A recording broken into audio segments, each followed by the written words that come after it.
Marketing is the answer to a list of questions.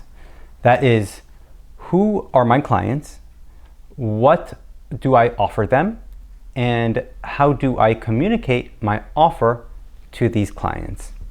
That is essentially all marketing is. Now, there are a few intuitions about how to go about doing marketing. Some people will say, marketing is just not for me. I don't think like that. I just do healing. I just do my practice, and I'm just going to outsource all of that busy work, all that complicated messaging and sales stuff to somebody else. Some others might have the intuition like, sure, I could do that. What's so hard? I know exactly what my offers are, and I know exactly who I'm going to talk to, and what's so hard about making a website and putting up some advertising? I don't need a marketer. I don't need a developer. I got it all taken care of on my own.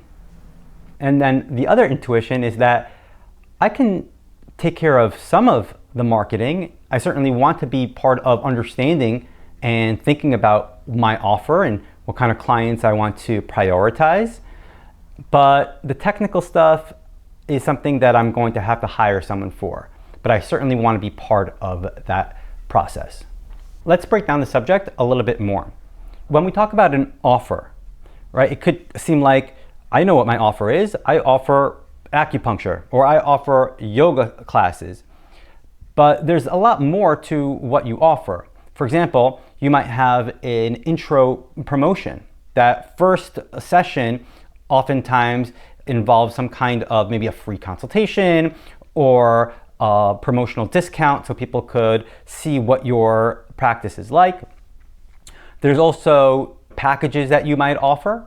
There might be a seasonal promotions that you offer. So when we think about our offer, we really want to think through all the different kinds of offerings and the priority of them.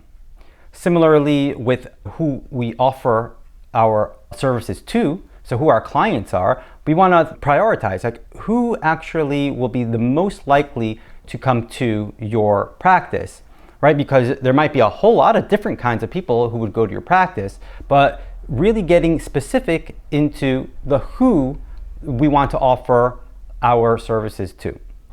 Though we might have some intuitions about that, it's actually really important to do the research and to know your local market to say, okay, these are what other practices are offering. These are the kinds of people that they're attracting, and we can learn a lot from the actual local market. And I do have a video about that in our Brand Foundations workshop.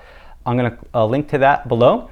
But before we continue on the marketing path, it's really just important for our own business and our own practice to know who we are prioritizing and what services we are prioritizing as well.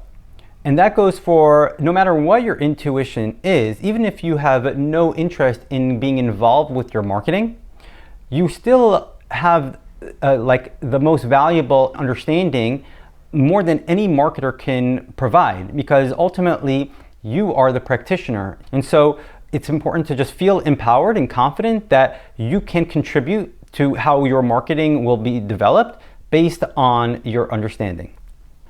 But once we do understand, this is who I'm trying to speak to, this is the services that I want to let them know that I'm offering, then that's where the technical part can start, because that's where we're going to need to think about websites and advertising and tracking and analytics and a lot of that kinds of marketing development.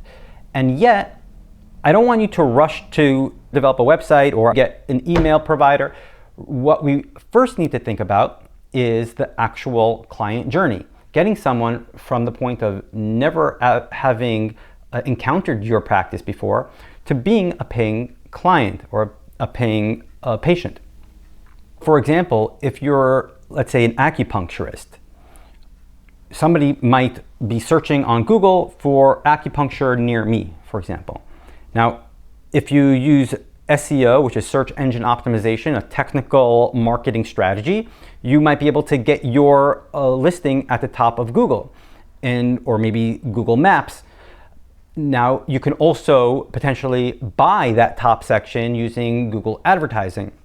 But once they see your listing on Google, they're going to read something. We're communicating something there. We might say like acupuncture expert and get your free consultation, right? Whatever that says, we're communicating with them, and we're going to take them to the next part of the journey. Okay, so they click on that and then they go to a web page, another thing that needs to be developed. Now on that web page, you're going to be the information, you might have your pricing, you might have your location, directions, and all the standard kind of content. But then what's that next stop in the journey? It might be a call to action. For example, a booking application where they're going to be able to see your schedule and book an appointment. And so that will be the next part of the journey where they'll book that appointment. And before they actually get to that appointment, there's going to be another part of marketing, and that is the automatic reminder, so that they'll make sure to actually go to that appointment. So we're going to maybe message them 24 hours before the appointment and an hour before the appointment. Then they actually come to the appointment. And at that point, we could then offer them a package. We can offer them other services. And if they buy the package, if they don't, we'll still be able to communicate with them through our email by either sending them promotional emails or just informational emails. But that journey really extends from all the way to the beginning and all the way to the end. And that is the strategy that you need to implement through a technical development by a developer or a marketer. Now, I know that's a lot of steps and there's a lot to consider there. Please feel empowered to join our free community. We have marketing workshops and business tools workshops, so you'll know like what kind of tools will be able to do this for you. Again, that's totally free. It's all about making you feel confident that you're able to grow your practice and reach your goals. I also invite you to subscribe to this channel so you can get more empowering information for your health and wellness practice. Thank you for joining us, and don't forget to keep it awesome.